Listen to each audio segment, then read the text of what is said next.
All right, the injuries for this week. Mo Hurst will be out. Jimmy Ward out. Elijah Mitchell questionable. Debo questionable. D Ford questionable. Go ahead.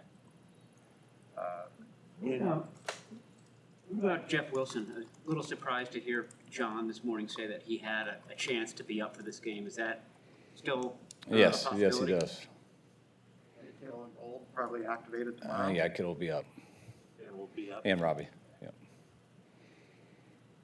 You said, I forget when you said it, but you had put a late November date on Jeff Wilson. It was the rehab, his work a lot better than what. Yeah, well, it was, originally I was told early October, and then he had a little bit of a setback. So that's when I think when you guys asked me, it went to late November after that. I think we were being pretty safe with it, but he's kind of taken off in these last few weeks and got back to our original guess. Does his availability have any, or let's just put it this way, Wilson and Mitchell, are they related in any way? Yes, it does. I mean, one, it had to do with how he looked this week, and he had a great week. But, that is only 3 practices in. But he looked as good and ready as he could be. So from a health standpoint and everything, there's no question on that. Ideally, in the perfect world, I'd like to give him a couple more practices too. But with Elijah being questionable and stuff and the way he looked this week, that's why it's an option. Ford's back issue related to what kept him out last year? Yes, it's. That's never fully gone away. That's something he'll deal with most likely forever. So it's something that's on again, off again. It had the reason it's mentioned for the first time is that we think it came up with his concussion. Some of the symptoms presented as concussion last week with the hit he took, but it acted up some stuff in the back that has been bothering him this week. I think Debo was listed on the Ridge Report last week at this time. Is he a little worse off? Yes, he's worse this week. Yeah. How was he? He was able to go out there today, which he wasn't yesterday. But today it's a half-speed day, so I think if we went full speed, it would have been probably tough for him. He doesn't seem like a guy that wants. He doesn't look like he is ready to sit out this week. The way. No, Debo. He never is. Debo is a guy that if it's possible for him to play, he will. That's why you got to communicate with him a lot, and I understand his personality, what he wants, and he also understands what it means if he does play and he can't last through it or has to go out after 2 series or something. So glad we got 2 more days to decide that, though.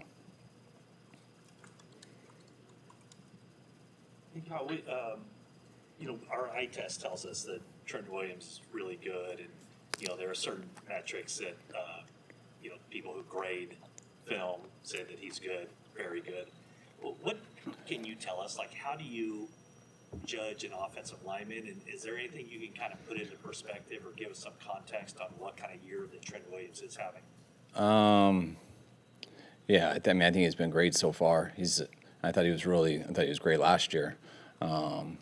Trent always, to me, every year, you can make the best highlight tape on him, probably on any lineman in football, and I guess that's been the case probably since his rookie year because that's how talented he is.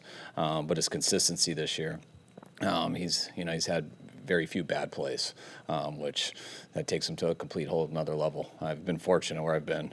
I've always had some pretty good left tackles in this league. From my first time as a coordinator with Dwayne Brown to my first year in Atlanta again, Trent, to going to Cleveland, having Joe Thomas, having Matthews in Atlanta, then having Staley here. So that's a position I've been very fortunate with, and I'm not going to get into offending anybody on ranking those guys, but I think they all know that Trent's the most athletic and just a little bit different when it comes to his talent level. Because of that, and it seems like sometimes he's inventing new ways to, put people on the ground and just almost like doing double pass sets. Is it hard to even use his tape to show other guys because, as in it's not really easy to replicate what he does? Yeah, it's similar to showing a bunch of wideouts Julio Jones tape and saying, hey, just do this. I coached him to do this, so why can't you? I'm just joking. I would never say that, but there's just certain things that certain people can do that players respect and just watch. I have a couple questions about pre-snap motion. At what point in your career did that become such a focal point for you? And how has it kind of grown over the years? I really think since I was a receiver coach. I started in Tampa with John Gruden, who did shifts all the time. We would do shifts so much, and so I got to see all that and why he liked it and stuff. And you know, I liked starting out with motions because I thought I'd help get receivers open. So I saw it from that standpoint. Just back in the day, you just had a motion and you didn't get bump. Those days are over because they're used to people motioning. But then you start to learn more about defense where they play a coverage to slot, but then when you go back to pro, they play a different coverage. When you go back to slot, they got to go back to a certain the third coverage. And when you watch 11 guys communicate to each other 3 different times, that makes defenses slow down. And there's also tells you can give the quarterback. So there's just a lot of advantages to it. Do you find yourself like thinking, dreaming up these motions at random times? Like how do some of these like come to you? Yes. Yeah, when football's on your mind, which is pretty much all the time, except for a few weeks in the summer, that's what we do. That's what we think of. So, I'm not very good at thinking of stocks and investments and stuff. I'm thinking of different ways to draw up plays, but I think it's all based off of how you see defenses. I mean, there's only so many ways you can move 5 guys, so you don't just do it to do it. You do it for a reason. So you do it to help one of your players, or you do it because you see something that you think will affect the defense. Maybe you were like at dinner or something and something popped in your head or anything like that? Oh yeah, a lot. Yeah, when I'm driving a lot, I have autopilot, so I do that real quick. I mean, I never take my hand off the wheel or anything, but I dinner in bed at night. I have pen and paper by my bed. It's always I have stuff, carry my iPad around everywhere. So my daughter had a birthday party at the movies last Friday, and it was awesome because I got to just sit there with my iPad for 2 hours and do that type of stuff. So it's hard to leave your job, and I enjoy thinking about football. Thank you for more, guys. Is there much you could draw from your offense versus their defense from that game 5 weeks ago? Because your offense and what you ask of your quarterback is going to be completely different, I would assume, this game than what it was last game, and their defense, I'm sure, is going to be different. So is there much that you can take from that?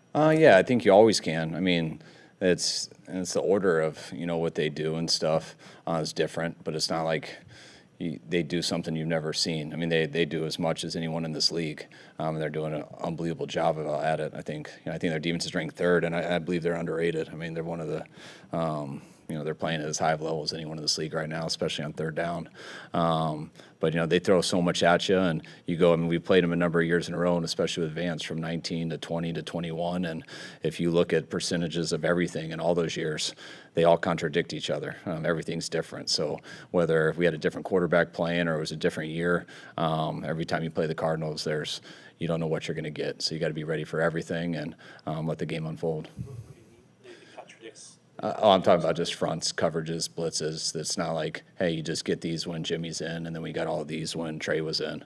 Every time Jimmy was in, it's different, and when Trey was in, it was different too. And so it's a Rolodex of stuff on defense, and that's with the scheme, and with their talent. That's why they're so hard to prepare for.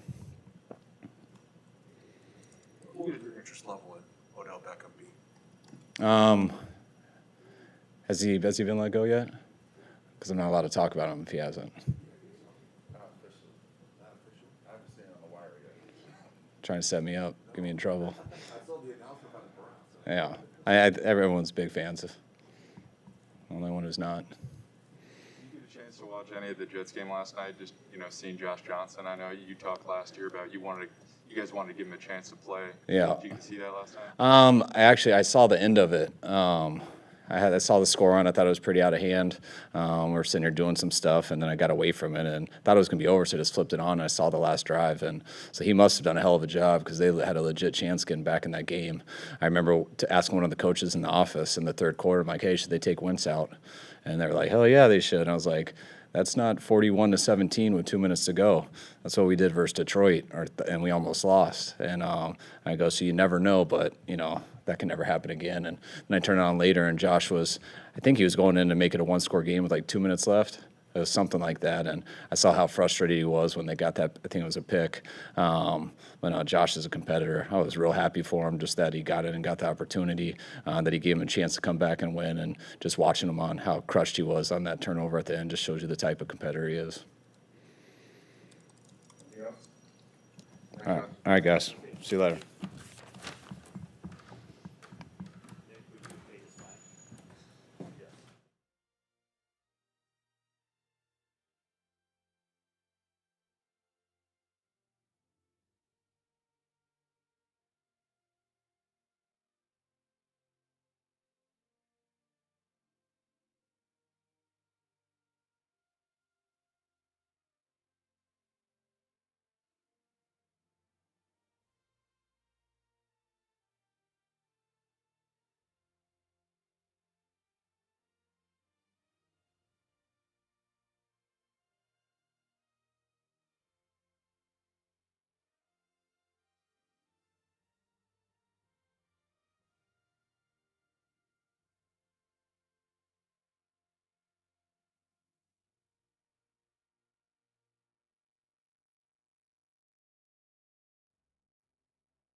I'm all right. Just gonna continue to rehab for the next 2 days and just see how it goes on Sunday. Is it a little bit worse than it was last week? It was, but as days went by, it kind of get better day by day. So we just been taking it slow and just see how it goes. I think you sort of surprised some people with your contested catch ability this year, given that, you have a smaller height than, most guys. What's the key to coming down with the ball when it's traffic like that? I don't say it's a key. As a wideout, you always taught to go up and get any ball, and it's just a trust thing coming from Jimmy or it's coming from Trey. When the ball in the air, we just got to go make the plays.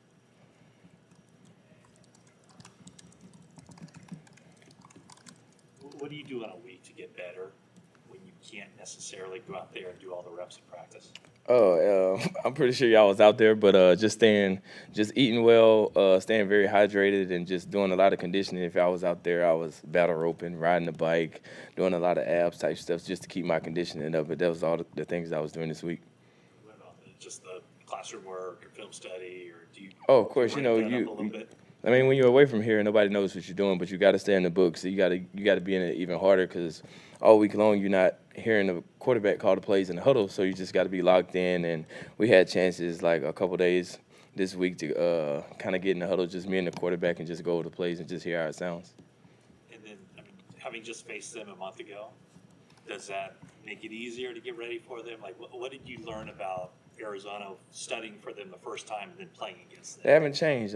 They've been playing pretty well on defense, and we just got to go out there and execute our game plan. You guys got 10 points off from last time. I would imagine you want at least double that, more than that. Do you expect a much more offensive game than it was last time? I expect us to go out there and execute at a high level. It don't matter if we win 3-0 or 6-3 or 12-9. We just go out there and just try to do our best to get the win. What's it like having George's energy back just on the practice field? I didn't really get a good glimpse of it this week because I was kind of limited. But today in the huddle, George is the same guy. He's never going to change.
pretty comfortable with this defense throughout camp.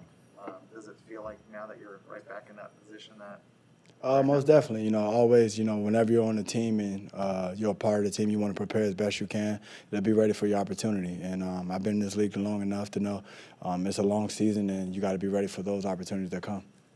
How do you go about preparing when there's appears to be so many moving parts with the Cardinals offense right now? You don't know who the quarterback's going to be necessarily.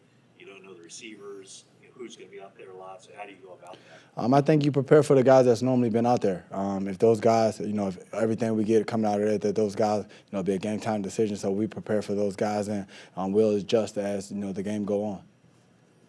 I don't know if Vanga's obviously got a lot more on his shoulders now. What do you remember about being a rookie and the most difficult adjustment, just playing the safety position?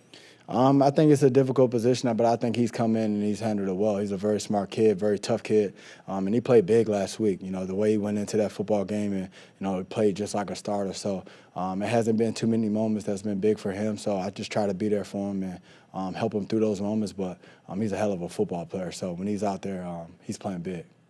Can you give us a little glimpse behind the scenes of how you and he interact? And I'm assuming you guys have spent a lot of time this week knowing that you're going to be starting. We spent a lot of time since I've gotten here. I take that, leadership role very seriously and try to give those guys as much as I can. And he's always constantly asking questions. He's an easy person to teach, and he studies, so he got a lot of questions. So any way I could be there for him, on the field, off the field, I've tried to be there for him. But give him his space as well because, he's an NFL player too, and he deserves to be here. Can you talk about how you guys complement each other, how your skill set and his kind of match together, or how you can be a tandem on the field, maybe doing a little bit of different things, or are you guys pretty similar? I think we're similar in some parts, but we got a role in the game. It's going to be expected of us to go out there and do our role as the best possible way we can. So I'm not going to get into a comparison to me versus him or anything like that, but I think it's two really good football players that's going to go out there and try to help win the game. I think you were on the field for 13 snaps last game with him. What was that experience like being out there in a game that matters? Oh, it was fun as hell. It was definitely fun. He got a whole bunch of energy and he brings a lot of fire to the field. So getting out there with him for a little bit last week was so fun, and I'm looking forward to it this week. All right, guys. Thank you very much.